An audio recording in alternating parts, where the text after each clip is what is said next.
iba't ibang klase ng ex.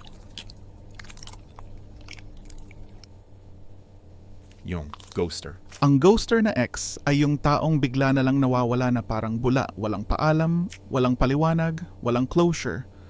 Kahapon sweet pa, ngayon parang hindi ka nakilala. Bigla kang may iwan sa mga tanong. Ano bang nangyari? May nagawa ba akong mali? Madalas, hindi mo kasalanan.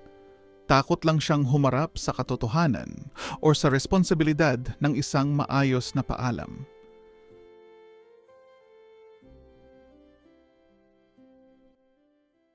Nasaan na kaya yun? Ilang araw nang di nagpaparamdam, puro scene na lang. Ang toxic ex ay yung taong puno ng selos, control, at drama. Laging may duda kahit wala namang dahilan, pati simpleng pakikipag-usap mo sa Sino iba yung nag-hi ginagawang sa'yo? issue. Mahilig magpa-guilty, Wala. laging ikaw ang mali Yung bagong kahit kawork ko pareho lang. kayong may pagkukulang. Block mo yan ha. Kapag nag-aaway, Masyadong sexy. hindi nakikinig, Magpalit ka doon. kundi gusto laging siya ang panalo. Unti-unti kang Yan. nawawala sa sarili mo. Yan mga gusto kong dahil sa forma mo. kanya. Okay, Nawawala babe. ang confidence. Ang cheater ex ay taong hindi marunong makontento. Habang kayo pa, may iba na.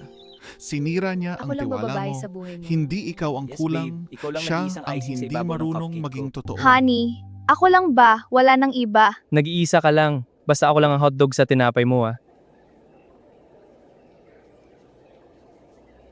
Ang ex na mabilis magpalit ng jowa ay yung kakabreak nyo lang, may bago agad. Parang walang pinagsamahan. Hindi pa healed pero naghahanap na agad ng kapalit.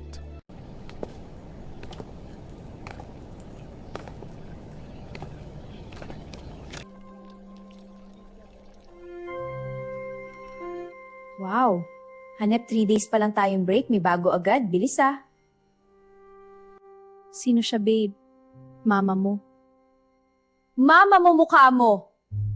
Ang ex na laging bumabalik ay yung hindi mawala-wala, biglang magpaparamdam kapag tahimik na ang buhay mo. Mangangamusta, magsusorry, tapos mawawala ulit. Paasa at magulo, parang cycle na hindi matapos. Hindi ka tuluyang pinapalaya, pero hindi Pwede rin ba kayang panindigan. Itatabihan. Hanggang sa mapagod ka sa paulit-ulit na sakit.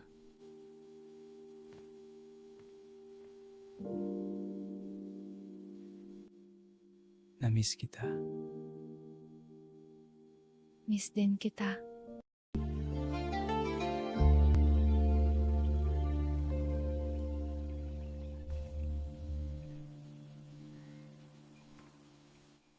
Pwede ba kita tabihan?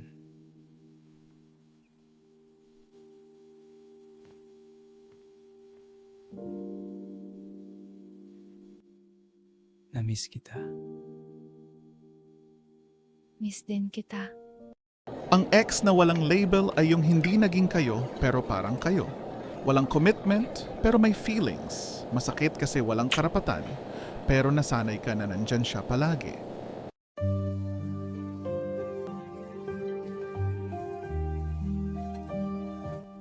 Sharon, si Grace pala, kaibigan ko.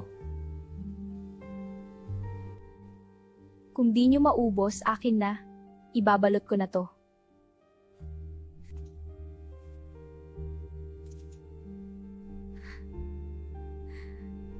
Ang The One That Got Away ex ay yung halos perpekto para sa'yo pero hindi nagkatuluyan. Maaaring maling timing, kulang sa tapang, or hindi pa handa noon. Hanggang ngayon, naiisip mo pa rin, hindi dahil gusto mong balikan, kundi dahil alam mong may what if na mananatili sa puso mo.